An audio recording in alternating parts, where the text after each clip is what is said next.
Então, bom dia a todos. Nós vamos iniciar o nosso estudo, então, né, do livro do Novo Testamento. Nós estamos no capítulo 27 de Mateus. E o último versículo que nós fizemos foi o versículo 31, tá? Então, nós vamos dar sequência, ainda falando sobre o martírio e crucificação de Jesus, tá? Ok? Nós vamos então dar continuidade aqui, né? Depois de o terem ridicularizado, o versículo 21 aqui, né?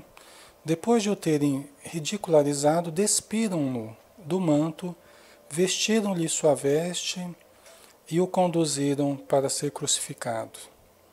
Enquanto saíam, encontraram um sirineu, de nome Simão, e o requisitaram a fim de que carregasse a cruz dele. Né? Quer dizer, no meio do caminho, nós sabemos, né, que Jesus precisando, em outro lugar dá para a gente ver isso com mais detalhe, né, com mais clareza.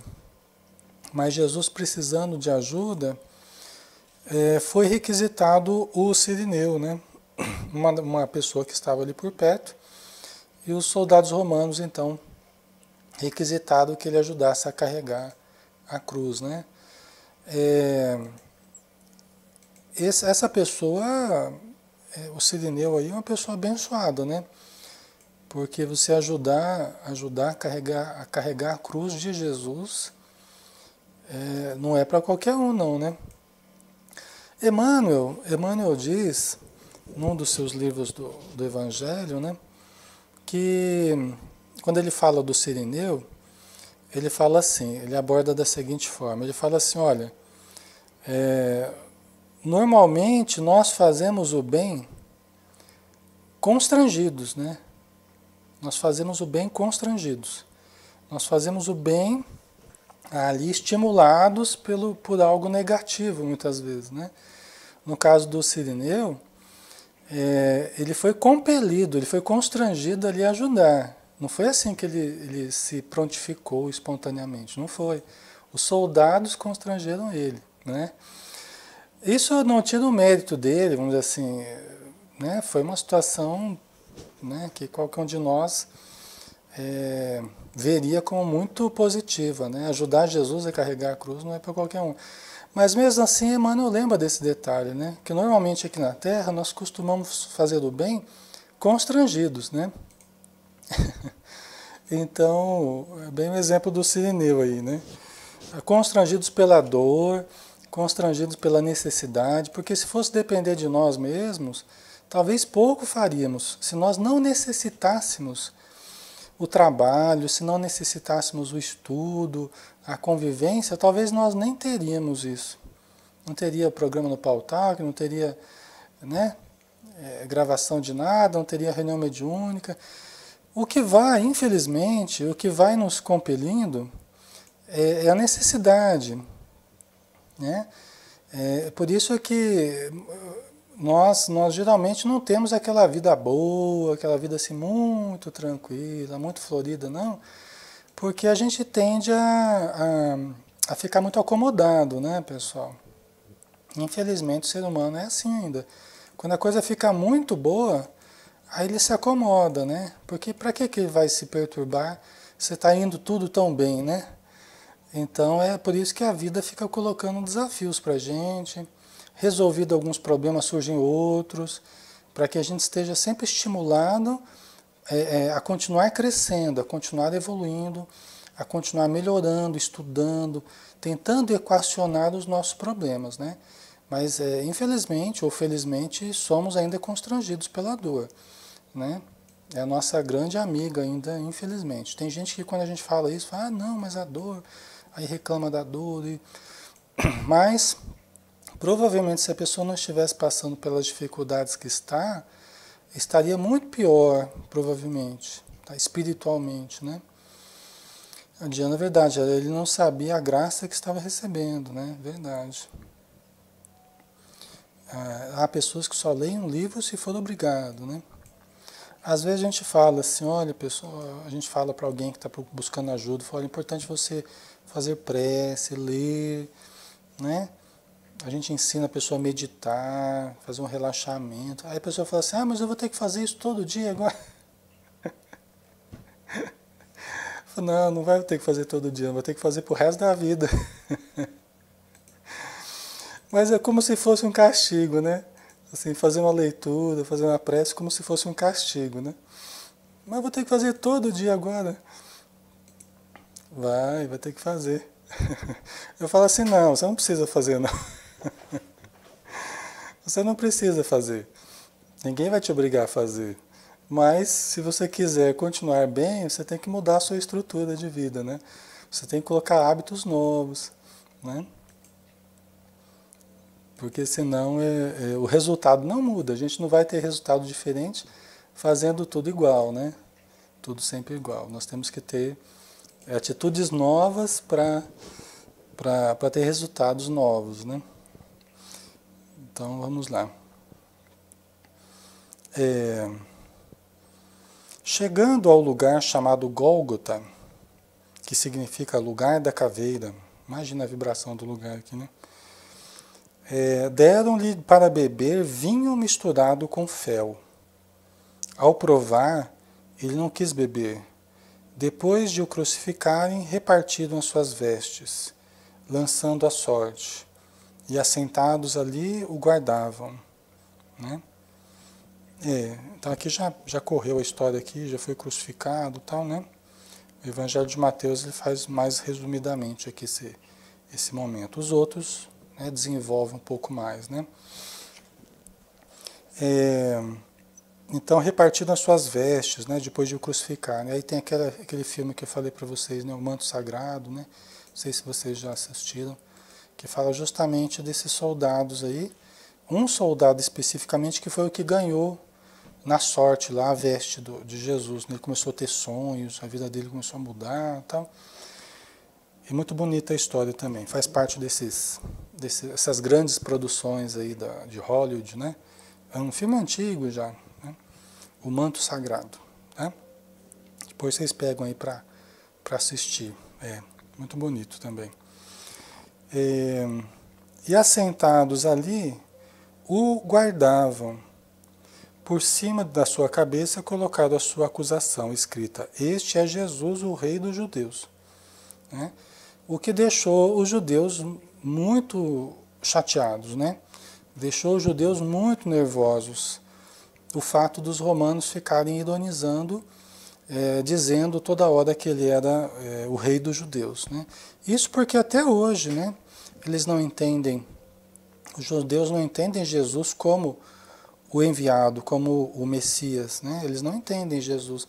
Eu já vi alguns programas assim de alguns judeus, na televisão inclusive, falando que consideram Jesus um profeta, né? Um profeta, um grande profeta, tal. E esses já são mais ainda, mente um pouco mais aberta, tá? Esses já são mais progressistas, vamos dizer assim.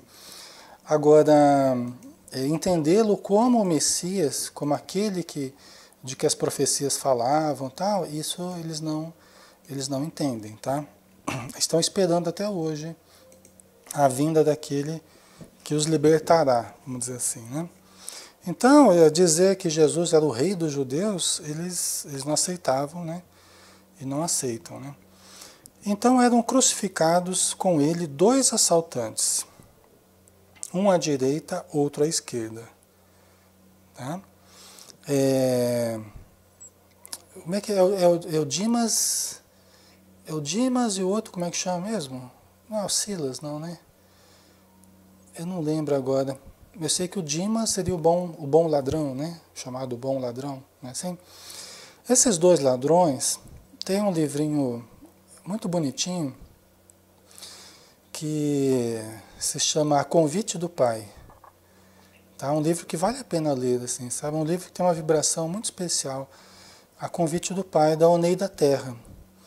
E tem uma das lições que fala justamente sobre a relação de Jesus com esses 2 ladrões. Por quê?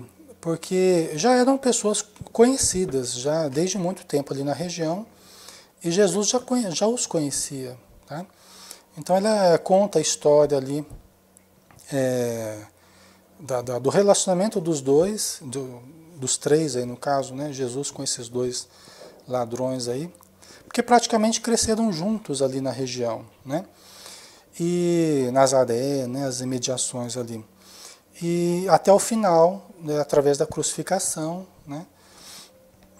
Essa questão do Dimas, né? Que pediu que lembrasse deles quando ele adentrasse o paraíso, quando adentrasse o reino dos céus, né? E aí Jesus teria falado para ele, mas eu te digo, em verdade te digo que logo estará, que ele estaria com ele no paraíso, né? Então, vamos lá. Aqui não desenvolve muito, aqui nesse Evangelho de Mateus não vai desenvolver muito essa questão, né? Tá, então eram crucificados com ele dois assaltantes, um à direita e o outro à esquerda.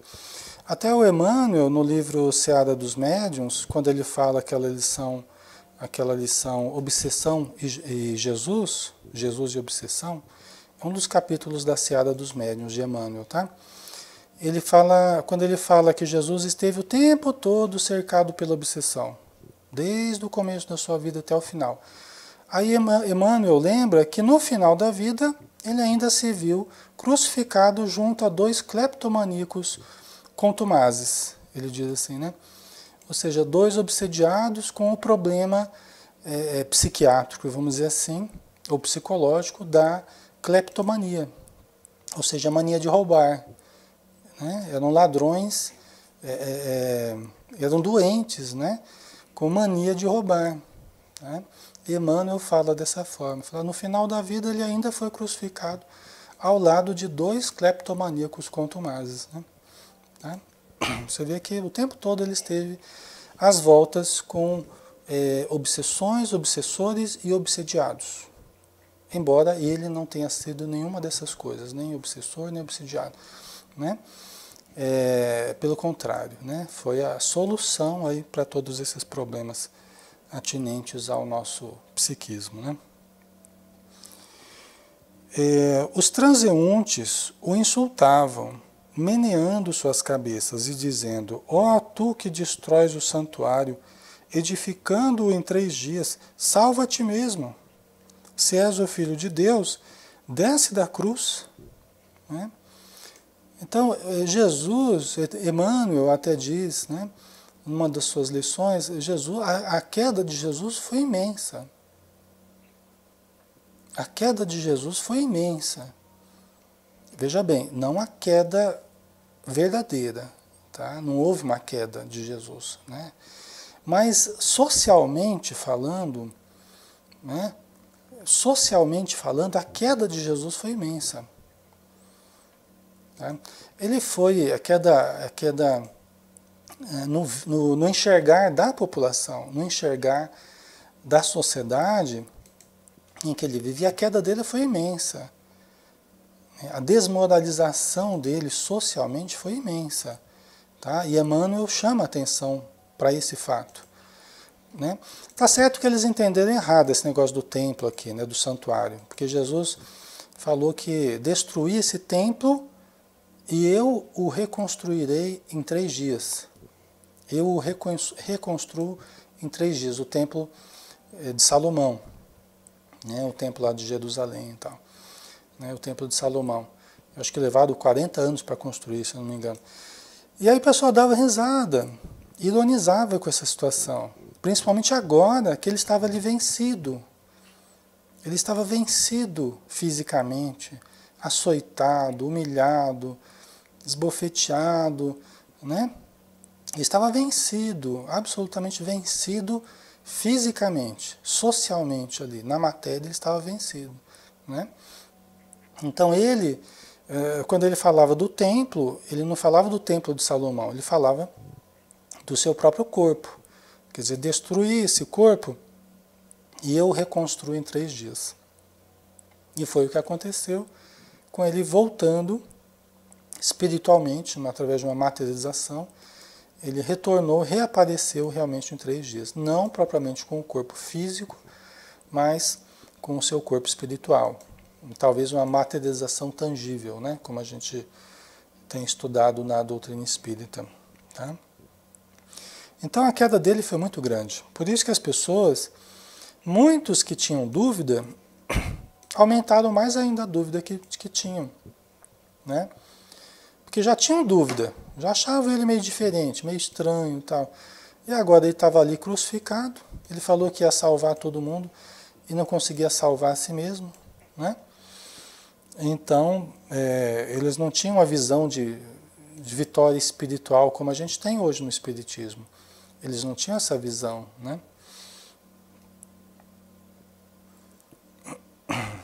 Então as pessoas passavam e insultavam ele. Porque como é que aquele que viria salvar os judeus acabaria crucificado pelos romanos? Seria a morte das esperanças, né? De todo um povo que na verdade não o compreendia. Poucos o compreenderam Jesus, né? Então era a morte de um mito, a queda de um mito, né, Diana? A esperança desapareceu. Então as pessoas, quando se decepcionam conosco, vamos dizer assim, né? A pessoa cria uma expectativa, Alexandre é um santo, Alexandre é um santo. De repente eu vejo fazer uma coisa errada, ou ver que eu sou um ser humano que tem necessidades comuns, tal, né? Aí a pessoa já sai falando mal, né? Né? E a gente continua do mesmo tamanho, né? Falem bem ou falem mal, a gente continua do mesmo tamanho. Não muda nada, né? Então, nossa realidade continua a mesma, né? A florzinha, a nossa ignorância não compreendeu, é verdade, né? Então, imagina a expectativa que criaram em torno de Jesus. Ele estava curando paralíticos, cegos, leprosos, né?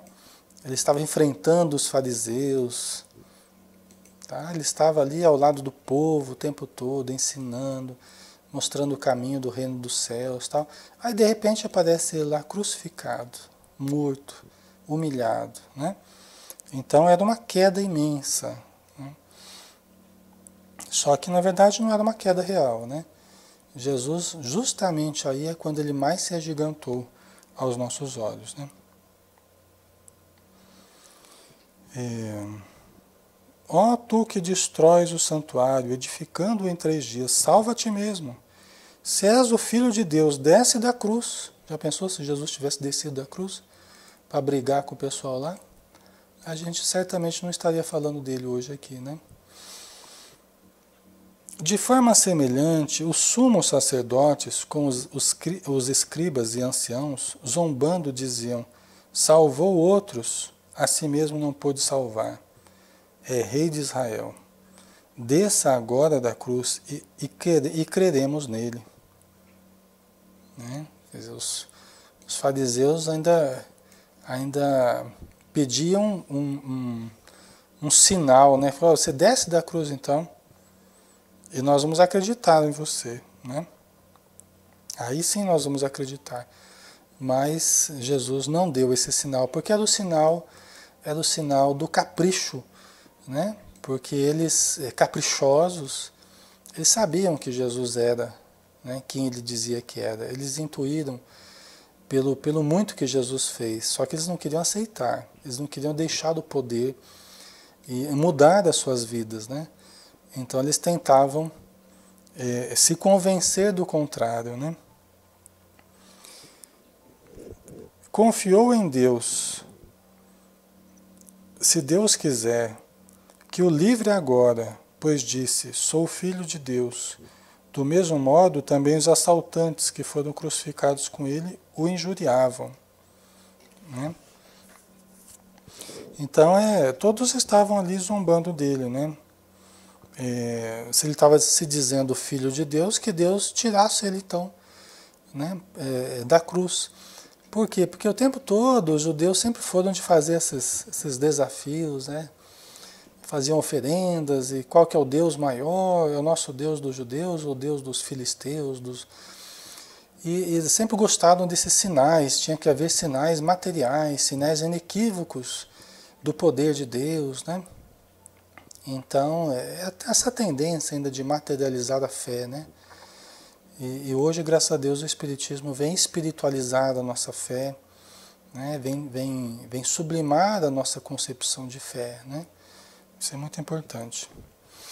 Aí nós vamos para o próximo tópico aqui, morte de Jesus, né? Que está também escrita em Marcos, capítulo 15, versículos 33 a 41, Lucas, capítulo 23, 44, 49 e João, capítulo 19, versículos 28 a 37, tá? Então, continuando aqui do versículo 45. Desde a hora sexta até a hora nona, houve treva sobre toda a terra.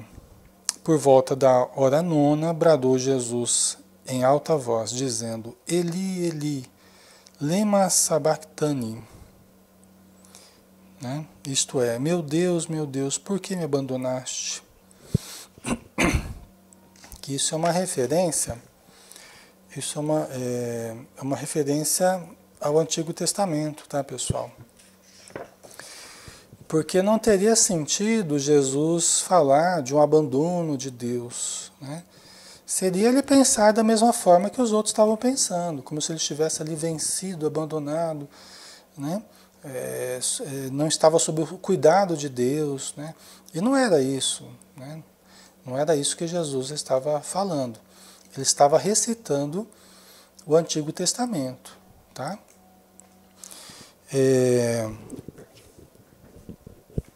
Então, Eli, Eli, lema sabachthani, né? Isto é, meu Deus, por que me abandonaste? Era o último sinal, praticamente, um dos últimos sinais que ele estava dando. Porque Jesus, em todos os momentos, ele sempre fazia referência ao simbolismo dos profetas, ao que eles já disseram no Antigo Testamento. Por isso que Emmanuel fala, no livro A Caminho da Luz, que o Antigo Testamento e o Novo Testamento, o Velho Testamento e o Novo, eles se entrelaçam perfeitamente. Tá? Emmanuel diz isso, porque Jesus fez questão de colocar pontos de ligação entre um e outro. Tá? O tempo todo ele fez isso. Alguns dos que estavam de pé ali, ouvindo isso, diziam: ele chama Elias. E logo um deles, correndo, tomando uma esponja, enchendo-a de vinagre, colocando-a em volta de um caniço. Peraí. Eita. A folhinha é difícil de virar. Então, colocando-a em volta de um caniço, dava-lhe para beber. Os restantes diziam: deixa, vejamos se Elias vem salvá-lo. Ele não estava falando para Elias vir salvá-lo. Ele estava recitando uma das passagens do Antigo Testamento, só para deixar mais um sinal de que era ele mesmo, de que as profecias falavam. Ele não estava pedindo para ser liberto, não era isso. Ele só estava demonstrando mais um ponto de ligação do Antigo com o Novo. Jesus, gritando novamente com grande voz, deixou ir o Espírito. Eis que o véu do santuário rasgou-se de cima a baixo, em dois. A terra tremeu, e as pedras racharam-se. Os sepulcros foram abertos, e muitos corpos dos santos que estavam deitados foram levantados. Tá? E saindo dos sepulcros, após o erguimento dele, entraram na cidade santa e se manifestaram a muitos. O centurião e os que com ele guardavam Jesus, vendo o terremoto e as coisas que ocorriam, tiveram muito medo e diziam: verdadeiramente este era o Filho de Deus. Havia ali muitas mulheres contemplando de longe, as quais seguiram a Jesus desde a Galileia, servindo-o. Entre elas estavam Maria Magdalena, Maria, mãe de Tiago e de José, e mãe dos filhos de Zebedeu. Houve uma grande, pelo que diz aqui o Evangelho, houve algum fenômeno ali, até material, pelo que dá a entender. Em outros evangelhos nós podemos ver também esse momento como um momento diferente, né? Como se o céu tivesse se fechado, né? Como se tivesse virado quase que noite ali naquele momento. Então nós não sabemos exatamente o que ocorreu, né? Mas deve ter sido um momento diferente, né? Deve ter sido algo marcante, até para que ficasse registrado mesmo como um momento importante para a humanidade, né? Marcado aí, aqui fala que houve até terremoto, né? Então, né, é interessante isso aqui, né? A terra tremeu e as pedras racharam-se, os sepulcros foram abertos e muitos corpos dos santos que estavam deitados foram levantados, né? Interessante isso aqui, né? É interessante, né? Eu estou usando aqui a tradução do Haroldo Dutra Dias, tá? O Novo Testamento aqui dele. Ele fez uma tradução mais técnica, né? Então aqui fala, né, que os sepulcros foram abertos e muitos corpos dos santos que estavam deitados foram levantados.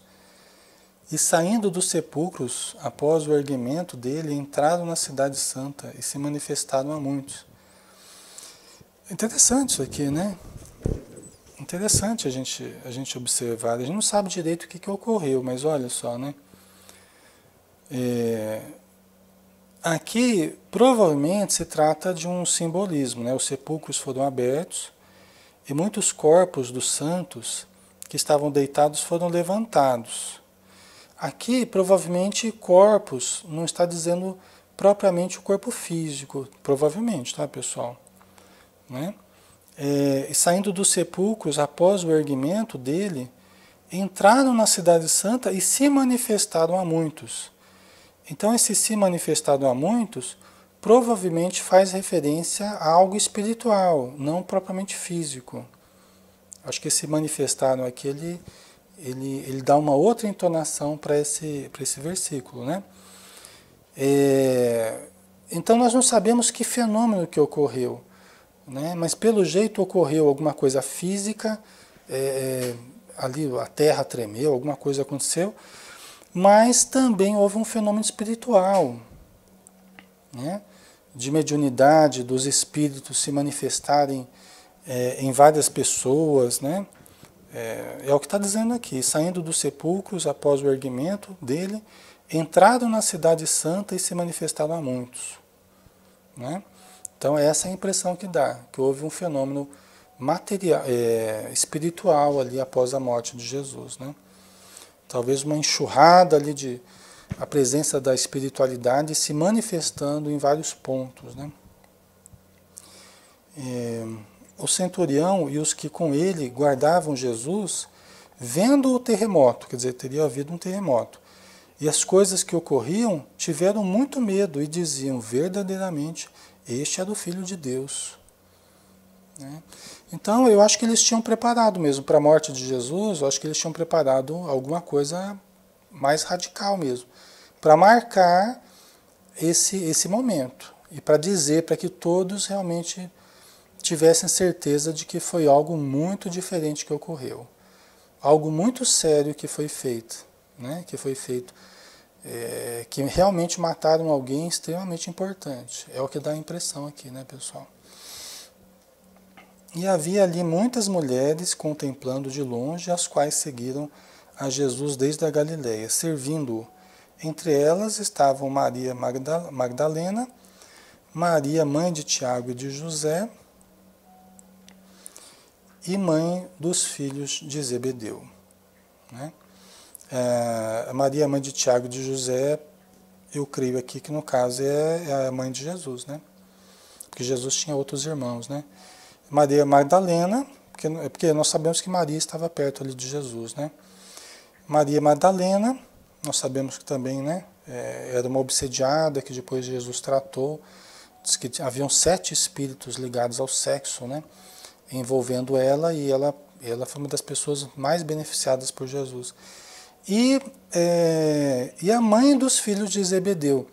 A mãe dos filhos de Zebedeu é a mãe do Tiago e do João, que eram 2 irmãos, dos mais importantes aí que seguiam Jesus, né?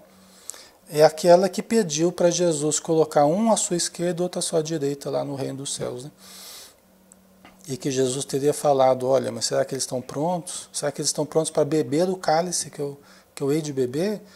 Aí eles disseram, estamos. Aí Jesus fala assim, é certo que vocês vão beber do cálice que eu vou beber, mas quanto um sentar à minha direita e outro à minha esquerda, só cabe ao Pai dizer, né? Então essa é a mãe do Tiago e do João, João evangelista, né? A Diana, olha, você teve terremoto, as tumbas podem ter aberto, os cadáveres ficarem expostos. É mais ou menos o que fala aqui, né, Diana? É mais ou menos o que fala aqui, né? Deve ter havido algum fenômeno, abalo sísmico aí, as tumbas ali devem ter se aberto e talvez os cadáveres caídos, sei lá, né?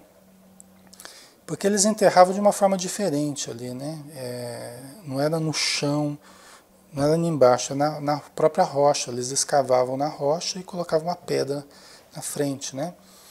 Mas nós não sabemos o que aconteceu. Agora, é estranho, né, Flor? É estranho isso, né?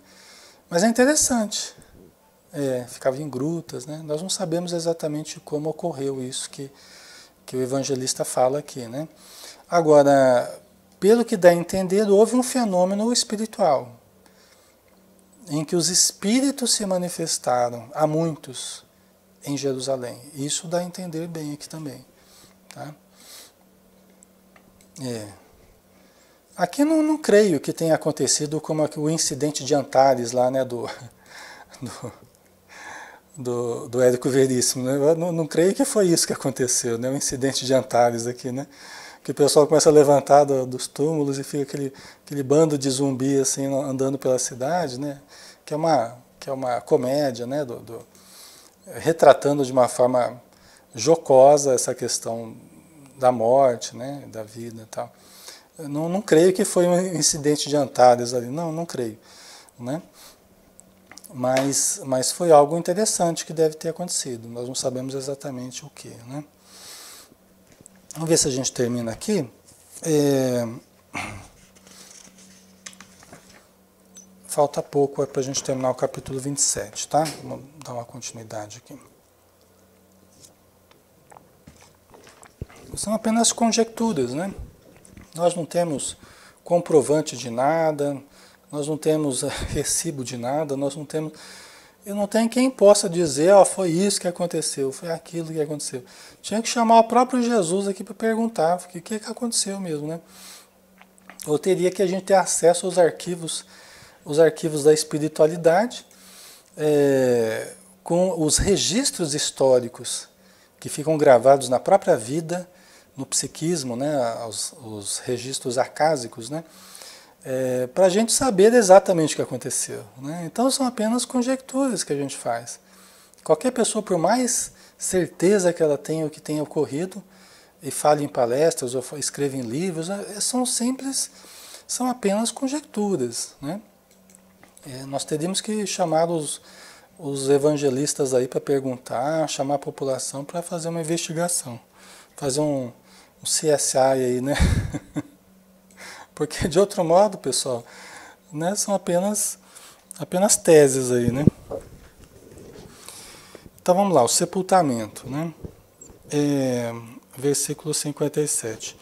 Chegado o fim da tarde, veio um homem rico de Arimateia, por nome José de Arimateia, né?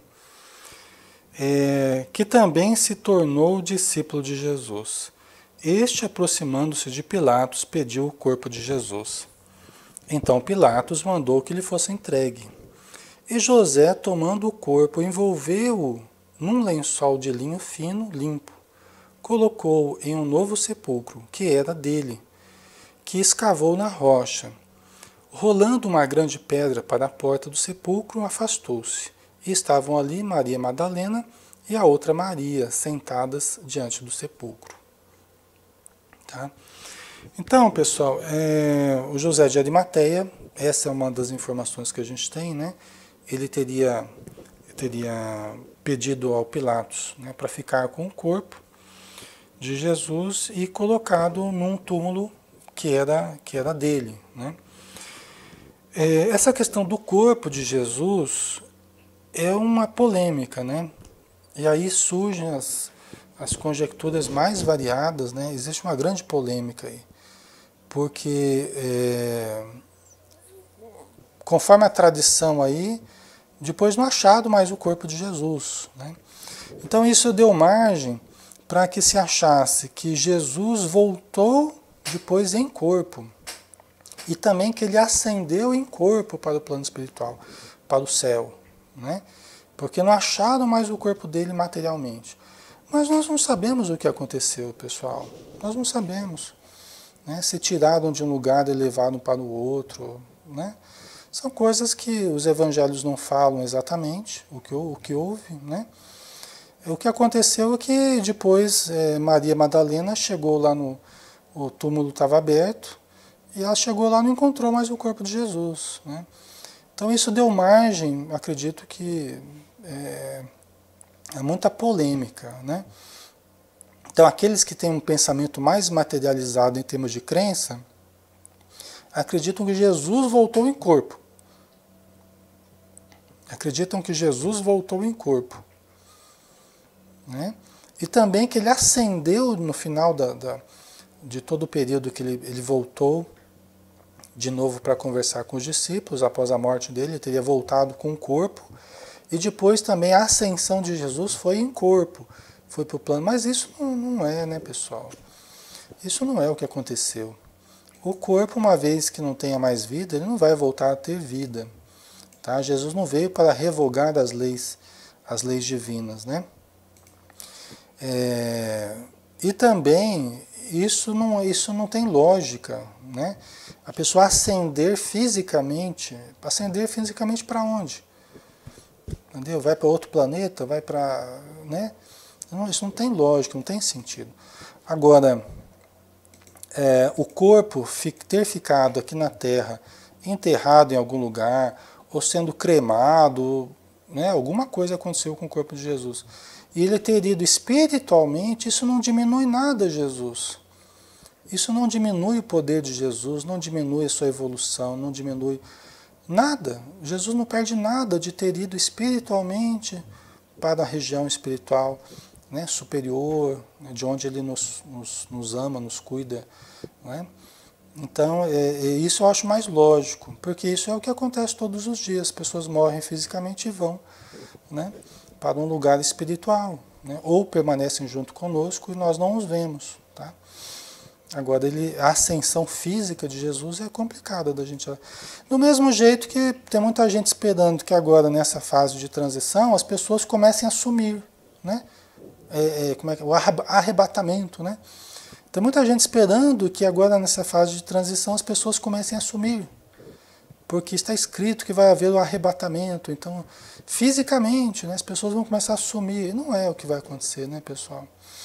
Provavelmente vai haver muitas mortes coletivas, né? Vai haver muitas mortes coletivas. Então, é lógico, vai morrer aqui e vai sumir daqui da vida material, vai reaparecer na vida espiritual, né? Mas se pensa, eu tenho visto muitas pessoas falarem dessa forma, o que se pensa, na verdade, algumas correntes aí religiosas, que vai haver o arrebatamento, que as pessoas vão ser meio que abduzidas, assim, vão ser arrebatadas e vão sumir aqui do nosso convívio.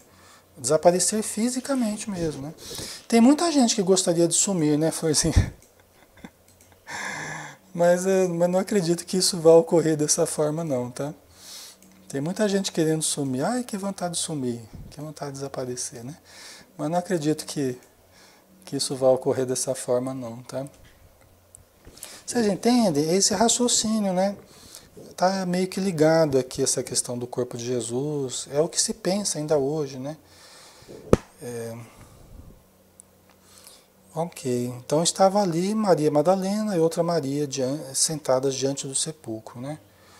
Aí, para terminar só aqui o capítulo 27, tem um pedacinho só. O guarda do túmulo.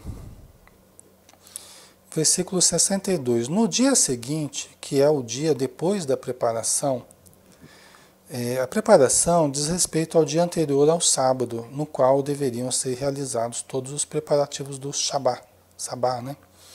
como também para a Páscoa, visto ser proibido realizar qualquer trabalho no sábado, né? Então, o dia seguinte seria o domingo, né? Então, no dia seguinte, que é o dia depois da preparação, os sumos sacerdotes e os fariseus se reuniram com Pilatos, dizendo: Senhor, fomos lembrados de que aquele enganador, ainda vivo, disse: depois de 3 dias ressuscito. Portanto, ordena que o sepulcro seja guardado até o 3º dia, para que não venham seus discípulos e o roubem e digam ao povo: ressuscitou dentre os mortos. E tem mais essa agora, né, pessoal? Vocês entenderam? Tem mais essa agora também para complicar mais ainda a história. Você vê que precisava fazer uma investigação mesmo, precisava fazer um CSI aqui, porque o negócio ficou complicado. Olha só, como Jesus falava que ele iria reaparecer no 3º dia, então os fariseus estavam tão preocupados com Jesus que eles ficaram preocupados. Meu Deus do céu, vai que eles roubem o corpo de Jesus para depois ficar falando para a população que ele realmente ele reapareceu, que sumiu o corpo dele e reapareceu em algum lugar. E vão criar um mito aí que depois vai ser difícil a gente lidar com esse mito, né? A pessoa vai ganhar um status que não pode ter. Os fariseus estavam preocupados com isso. Vocês entenderam? Então tem mais esse agravante ainda na situação aqui. Tá? Tem mais esse agravante. Né? Então eles pediram o quê? Eles pediram que o túmulo fosse guardado. Pediram para Pilatos, né, que colocasse alguns soldados lá para vigiar. Para ninguém lá tirar o corpo de Jesus. Né?